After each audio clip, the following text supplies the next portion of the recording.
Hello అందరికీ. ఈరోజు మనం పిల్లల్లో కాంప్లిమెంటరీ ఫీడింగ్ గురించి తెలుసుకుందాం. కాంప్లిమెంటరీ ఫీడింగ్ 6 మంత్స్ ఆన్వర్డ్స్ అందరి పిల్లలకు స్టార్ట్ చేయాలి. ఇది పిల్లల ఎదుగుదల అండ్ బ్రెయిన్ గ్రోత్కి చాలా ఇంపార్టెంట్. ఈ ఏజ్లో మనకు adequate nutrition and multi minerals అనేది చాలా డిమాండ్ ఉంటుంది. దీనికి అనుగుణంగానే మనకు కాంప్లిమెంటరీ డయట్ అనేది ఇవ్వాలి.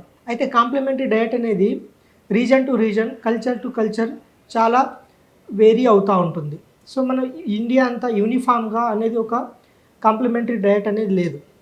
అయితే మనం రీజన్ స్పెసిఫిక్గా అక్కడి డయట్ను వాడుకుంటూ మనం వాడేది అడిక్వేట్గా ఉందా లేదా ఎలా తెలుసుకోవాలి అనేది మనం నేర్చుకోవాలి. అయితే ప్రపంచవ్యాప్తంగా చూసుకుంటే కనుక WHO, యూనిసెఫ్ చేసిన సర్వేలో ప్రతి 3 పిల్లలో ఒకరికి మాత్రమే ఈ బ్యాలెన్స్ కాంప్లిమెంటరీ న్యూట్రిషన్ అనేది దొరుకుతుంది.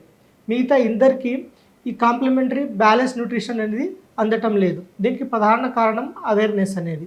ఇది మనము ఎలా తెలుసుకోవాలి, మనం ఇస్తున్న డయట్ అనేది బ్యాలెన్స్ ఉందా అనేది ఎలా తెలుసుకోవాలి? దీనికోసం కొన్ని స్టెప్స్ ఉన్నాయి మనకు. నెంబర్ 1, మనం పిల్లల్లో 6 months onwards complementary feeding start చేసినప్పటికీ బ్రెస్ట్ ఫీడింగ్ కంటిన్యూ చేయాలి 23 months వరకు. ఓకే. నెంబర్ 2, మనం ఇచ్చే కాంప్లిమెంటరీ ఫీడింగ్లో మినిమల్ యాక్సెప్టబుల్ డయట్ అనేది ఉండాలి. సో మినిమల్ యాక్సెప్టబుల్ డయట్ అనేది ఎలా తెలుసుకోవాలి? ఇందులో వన్ మోర్ ఫర్దర్ స్టెప్ అనేది మినిమం మీల్ ఫ్రీక్వెన్సీ అంటాం. ఓకే. మినిమం మీల్ ఫ్రీక్వెన్సీ అనేది 3 times ఇవ్వాలి. రోజుకు అట్లీస్ట్ 3 times బేబీకి ఫీడ్ ఇవ్వాలి మనం. అంటే బ్రెస్ట్ ఫీడ్ కాకుండా అడిషనల్ మినిమం 3 times ఇవ్వాలి. నెక్స్ట్ ఈ 3 times ఇచ్చేది మనం ఎలాంటి పదార్థాలతో ఇవ్వాలి? సో దీనికోసం మినిమల్ డయటరీ డైవర్సిటీ అనేది ఫాలో చేయాలి మనం. సో ఫుడ్ గ్రూప్స్ని మనం 8 భాగాలుగా విభజించవచ్చు. ఒకటి మిల్క్ అండ్ బ్రెస్ట్ మిల్క్, రెండవది సీరియల్స్ అన్నట్టు, అంటే మనకు రైస్, గోధుమలు, రాగులు, మిల్లెట్స్ ఇవన్నీ సీరియల్స్ కిందకి వస్తుంది. మూడవది పల్సెస్ అండ్ లెగ్యూమ్స్, అంటే పెసర్లు, మినుములు అండ్ కందులు, మిగతాని ఇవన్నీ పల్సెస్ కింద.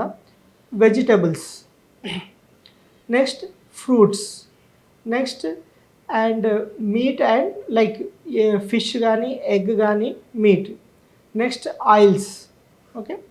So next sugary products, sweet and products అన్నట్టు. ఈ 8 ఫుడ్ గ్రూప్స్లో ప్రతిసారి మినిమం 4 types ఆఫ్ ఫుడ్స్ వచ్చేటట్టు చూసుకోవాలి. 24 hours అట్లీస్ట్ 5 types కలిసి రావాలి.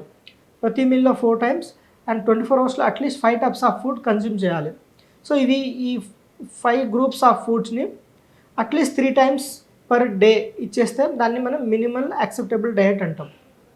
సో ఇది మనము ఇస్తున్నామా లేదా అనేది మనం చూసుకోవాలి డే టు డే లైఫ్లో. నెక్స్ట్ మనము ఐరన్ రిచ్ ఫుడ్స్ లేదా ఐరన్ ఫార్టిఫైడ్ ఫుడ్స్ అనేది ఇవ్వాలి. సో ఇందులో మనకు జాగరీ కానీ, డేట్స్ కానీ అండ్ పాలకూర and other iron rich foods continue చేసుకుంటూ సప్లిమెంటల్ ఐరన్ కూడా తెలుసుకోవాలి, పిడియాట్రిషియన్ ప్రిస్క్రైబ్ చేసిన దాని ప్రకారం. నెక్స్ట్ వచ్చేసి ఈ పిల్లల్లో మనకు అల్ట్రా ప్రాసెస్డ్ ఫుడ్ కన్సంప్షన్ను తగ్గించాలి.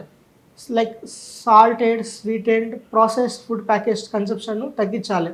ఇది లేటర్ వీళ్ళలో ఒబేసిటీకి దారితీస్తుంది అండ్ ఇన్అడిక్వేట్ మినరల్స్ ఆర్ డెఫిషియన్సీకి దారితీస్తుంది. అట్ ద సేమ్ టైం ఈ పిల్లల్లో గ్రేజింగ్, కంటిన్యూస్ ఫీడింగ్ని తగ్గించాలి. 2 to 3 hours డ్యూరేషన్లో అడిక్వేట్గా ఫీడింగ్ ఇవ్వాలి. తర్వాత రెస్పాన్సివ్ ఫీడింగ్, అంటే ఆకలి ఉన్నప్పుడే వాళ్ళని ఫీడింగ్ చేయాలి, బలవంతంగా ఫీడ్ చేయొద్దు. 3 to 4 hours గ్యాప్స్ తోటి ఒక ప్లేస్లో కూర్చొని డిస్ట్రాక్షన్ లేకుండా అడిక్వేట్గా ఫీడింగ్ ఇవ్వాలి. సో ఇవి మనము adequate feeding or balance diet ఇస్తున్నామో లేదో తెలుసుకోవడానికి కొన్ని ఇండికేటర్స్. Thank you.